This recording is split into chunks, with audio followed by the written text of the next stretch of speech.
მოგესალმებით ღვთისმშობლებო. ეს თემა ასეთი შედარებით მინდა დავიწყო. წარმოიდგინეთ პიროვნება, ვინც ასეთ რამეს გთავაზობთ. მოდი, მე და შენ ვიმეგობროთ, ოღონდ ერთი პირობით. მამა შენის სახელი ჩემთან აღარ ახსენო. მძაგს და მზარავს, როცა მამა შენზე მესაუბრები. რა თქმა უნდა, მე შენთან მეგობრობა მინდა, ვიმეგობროთ, ოღონდ მამა შენი დაივიწყე. თუ იმეგობრებდით ასეთ პიროვნებასთან. ან თუ მამა თქვენი გაიგებდა, რომ ასეთ პიროვნებასთან მეგობრობთ, ვისაც მისი სახელის ხსენებაც კი აწופებს. რას იფიქრებდა? რას გეტყოდათ? აი სწორედ ესაა განსაზღვრელი იმისა, ვინ არიან ჭეშმარიტი ქრისტიანები და ვინ თვითმარქვია ქრისტიანები, ვისთან მეგობრობს ქრისტე, ვის მიიჩნევს ქრისტე თავისებად და ვისგან დისტანცირდება. აი ამ მიზეზით, რომ მათ მისი მამის სახელის ხსენებაზე ალერგია აქვთ, ვისაც აქვთ ალერგია აი ამ სახელზე. მოდით ვნახოთ ეს დეტალები თავად მათივე გამოცემულ ბიბლიაში, როცა ამოიღეს თავიანთი აი ამ თარგმანებიდან უზენაესი ღმერთის სახელი იეჰოვა, რომელიც ამ დროს ყველაზე წმინდა სახელია მთელ სამყაროში და რომელიც სახელის ცოდნაზეც და აი ამ სახელის მოხსენიებაზეა დამოკიდებული სწორედ ადამიანების სიცოცხლე და ჩვენი მომავალი, ჩვენი გადარჩენა. და მართლმადიდებლობა სამოფარებულ ცრუმადიდებლებს კი იმდენად სძულთ ეს წმინდა სახელი, რომ საერთოდ ამოიღეს თავიანთი ბიბლიებიდან, თუმცა რა თქმა უნდა ამას აღიარებენ თავიანთ საეკლესიო კალენდარში, რომელიც 1992 წელს გამოსცემს 203 გვერდზე, თუ წაიკითხავთ ამ გვერდს და სკოლიოც ნახეთ. და აი ამ სახელს როგორ უძღვნიდნენ ცნობილი ქართველი მწერლები ლექსებს, შეგიძლიათ ასევე ნახოთ და მოისმინოთ ჩემს ამ გვერდზე თუ შემოგბრძანდებით, რიგით 102 ვიდეორგოლი ნახეთ, ფრჩხილებშია რიგით ნომრები მოცემული.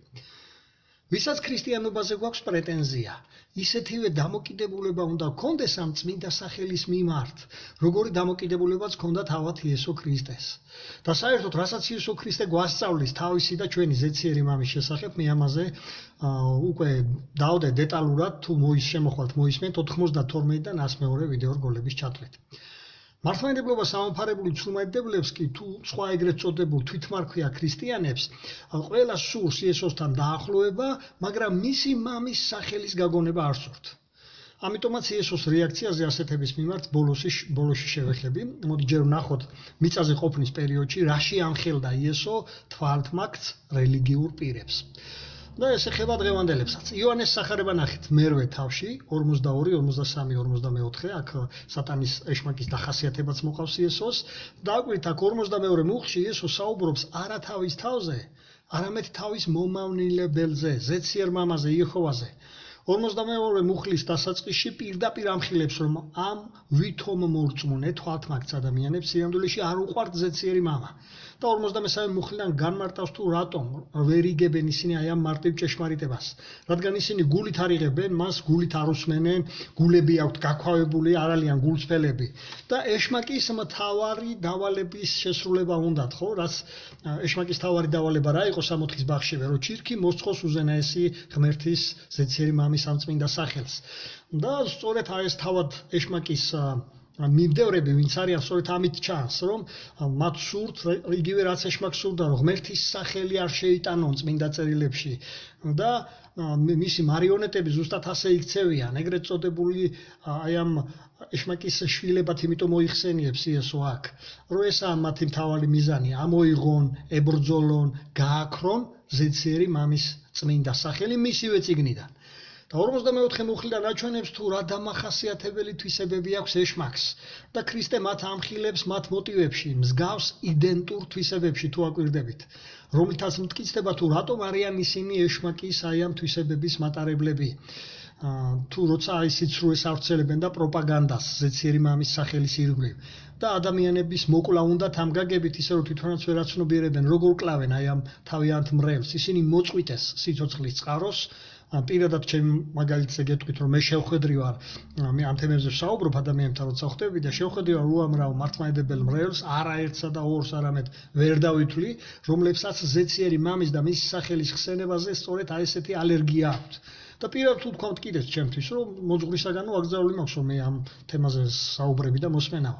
აი ამგვარად კლავენ აი ამ ადამიანებს, აქცევენ აი ამ ვაკუუმში, როგორც ეშმაკი აკეთებს, ეს მისი პროპაგანდაა, მისი აი ეს სიცრუის კამპანია და უარს ამბობენ ზეციერ მამაზე და ეშმაკის შვილებად აი ამ გაგებით მოიხსენიებს, ასეთებს უკვე აქ იესო, ვინც აი ამ პროპაგანდის მსხვერპლია.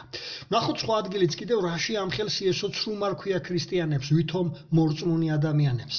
ამავე იოანეს სახარებას თუ ნახავთ, მე-7 თავზე გადაშალეთ, მე-16, მე-18 მუხლებს დააკვირდით და მე კომბინაციაში იფიქრეთ ამ ორ მონაკვეთზე, რომელიც წავიკითხეთ და რომელსაც ახლა ვნახავთ. გამოიტანებთ აზრი აი ამ კონტექსტიდან. მიუხედავად იმისა, რომ იესო ამხელა ბუმბერაზე აი ამდენი გამოცდილების მქონე და უდიდესი ცოდნის მფლობელი პიროვნება, ვის მიაწერს აქ იმ სწავლებებს, რომლებსაც გადმოგცემდა, დააკვირდით, რომ ეს მე კი არ მოვიფიქრეო, იეჰოვამ გამომატანაო, მისი სწავლებებიაო და თუ ვინმე სურს მისინების აღსრულება, მისი თაყვანისცემა შეიცნობსო მას და თუ ვინ არისო უზენაესი მთელ სამყაროში და ვის ეკუთვნისო, რა მიზნით ეკუთვნისო თაყვანისცემა. ხოლო ეს ეგრეთ წოდებული ქრისტიანები და ყველა სხვა რელიგიების ლიდერები არ აქვს მნიშვნელობა, ეძებენ არა უზენაესი ღმერთის დიდებას და აკვირდით, რაც აქ იესომ თქვა.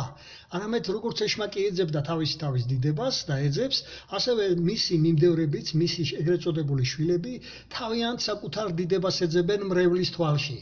და ამას ჯერ სიცოცხლეში ცდილობენ რომ მიაღწიონ ეს მდგომარეობა, დაიკავონ გარკვეული და ძალაუფლება და შედეგად მიაღწიონ აი ამ დიდებას. ამავე შემდეგ სიკვდილის მერეც რომ მრევლმა განადიდოს.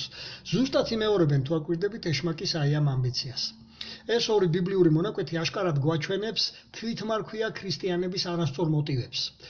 ამის საპირისპიროდ ახლა რას როგორ გვასწავლის თვითონ იესო იეჰოვაზე, როგორ ზეციერ მამაზე და როგორი დამოკიდებულება ჰქონდა მას თავად ზეციერი მამის მიმართ. ნახოთ შემდგომი უკვე იგივე სახარების, იოანეს სახარების მე-14 თავის 21 მუხლი.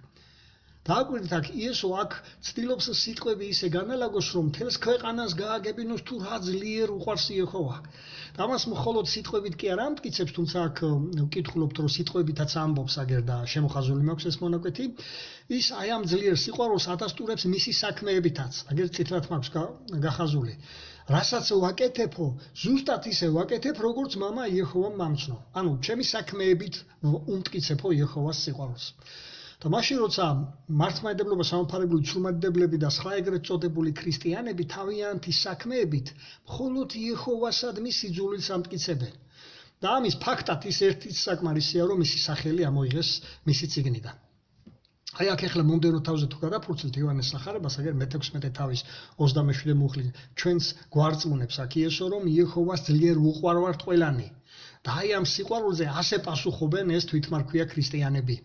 ანუ ვითომ იესო უყვართ, ვითომ იესოს ფიცულობენ, მაგრამ სიამოვნებაში იესოს მამას უგულებელ ყოფენ და რაც ზუსტად შედარებით როცა დავიწყე მე აი ეს თემა.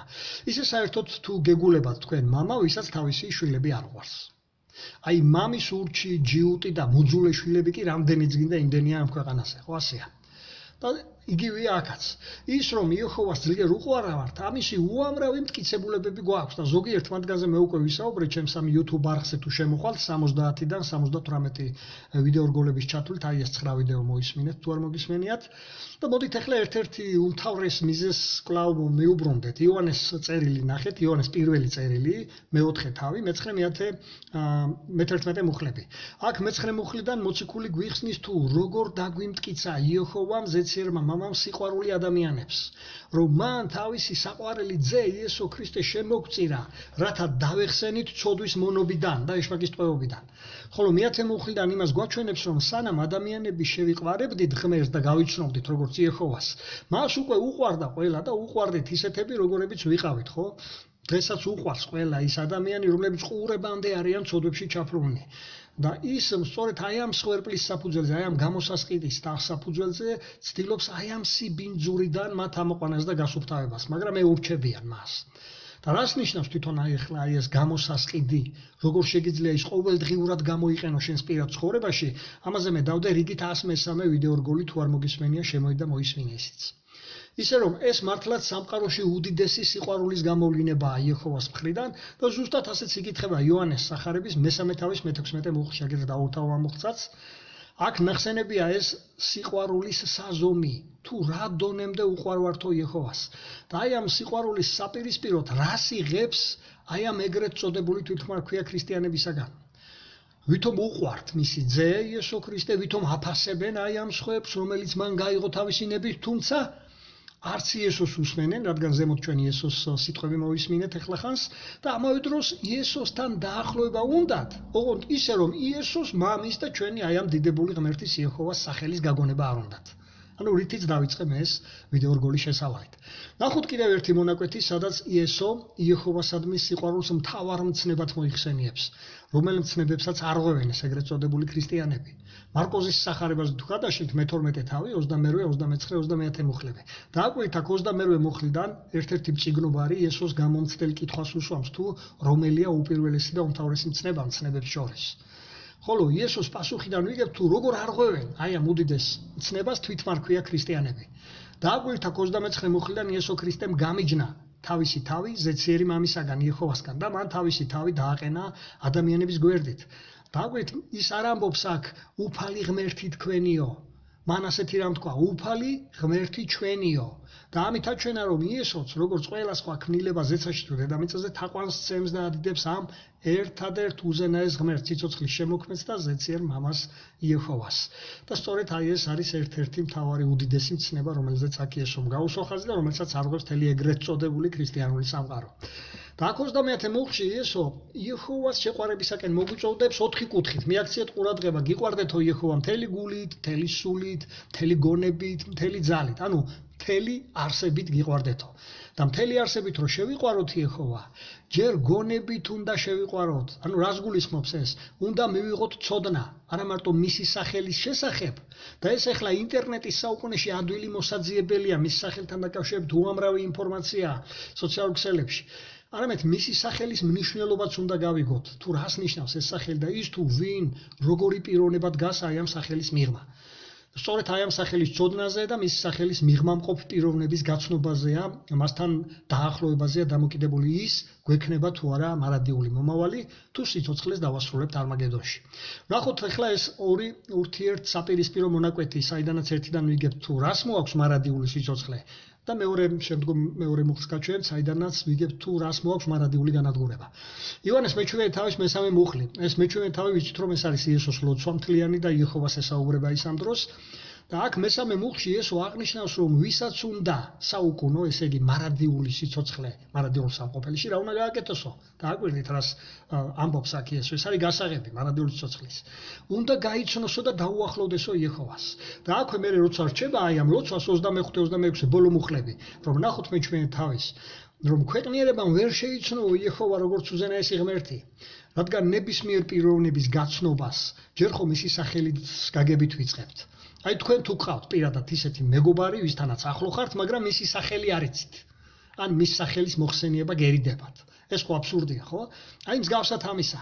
და თუ მის სახელს ებრძვიან, ლოგიკურია იეჰოვა ჩაუკეტავს მათ მისასვლელს ყველას, აი ამ ცუდმადიდებლებს, ხოლო ვინც ვსცნო რომ იესო მისმა და ჩვენმა ზეციერმა მამამ იეჰოვამ მოავლინა, მისთვის იხსნება უკვე ეს მარადიული სამყოფელი შესასვლელი, რადგან თვითონ იესო ებრაულად მისი სახელი ამას ნიშნავს იეშუა, ამას ნიშნავს იეჰოვა ახსნა, იეჰოვასგან ახსნა, იეჰოვა ამხსნელი.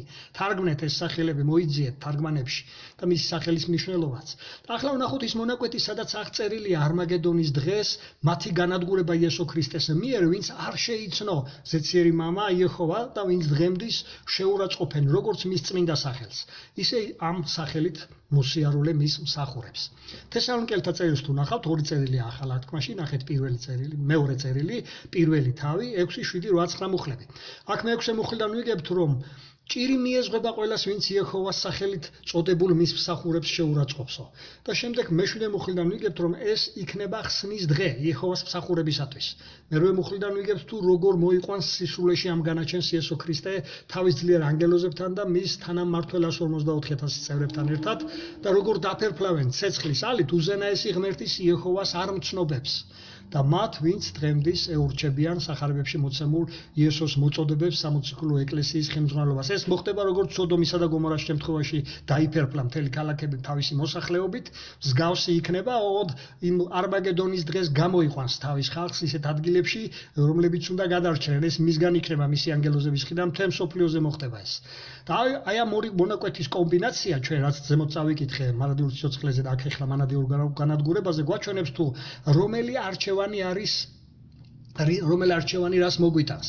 ნების თავისუფლებიდან გამომდინარე, ყველამ ინდივიდუალურად პირადად უნდა ავირჩიოთ, გავიცნობთ თუ არა სიცოცხლის შემოქმედ იეჰოვას, თუ დავასრულებთ ჩვენ სიცოცხლეს არმაგედონში და არ გვექნება სიცოცხლის წყაროსთან ურთიერთობა. და ას ვკითხულობ, თქვენ როგორ გამოგაქვთ აი ამ წაკითხულიდან აზრი, რა ჯობია, მარადიულად ცოცხლები ვიყოთ, ღმერთის მიერ დაპირებულ მარადიულ სამყოფელში და მარადიულად ვიხაროთ, ბედნიერები ვიყოთ, თუ როგორც მეცხრე მუხშია აღწერილი, მარადიულად აღარ ვიარსებოთ. ეს არჩევანი ყველამ პირადად უნდა გააკეთოთ. სწორედ მსგავსი არჩევანის წინაშე იდგნენ ჩვენი საერთო წინაპრები, თუ გახსოვთ, ადამი და ევა 60-ის ბაღში. ორი არჩევანი ჰქონდათ მათ. იგივეა დღეს მთელი კაცობრიობის წინაშე. ადამმა და ევამ აირჩიეს სიკვდილი და ეშმაკს შეუერთდნენ ამბოხებაში. რას აირჩევთ თქვენ? ეს თქვენი პირადი გადასაწყვეტია. აირჩევთ ცრუმადიდებლობურ გზას, გააგრძელებთ და დარჩებით იმ ეგრეთ წოდებულ რელიგიებში, რომლებიც უნდა განადგურდეს, რაზეც მე ვისაუბრე გასულ ვიდეორგოლში და შემდგომ უკვე არმაგედონში განადგურდებიან, თუ აირჩევთ ღვთის გზას, რომელსაც მარადიული სიცოცხლე მოაქვს. გისურვებთ ყველას.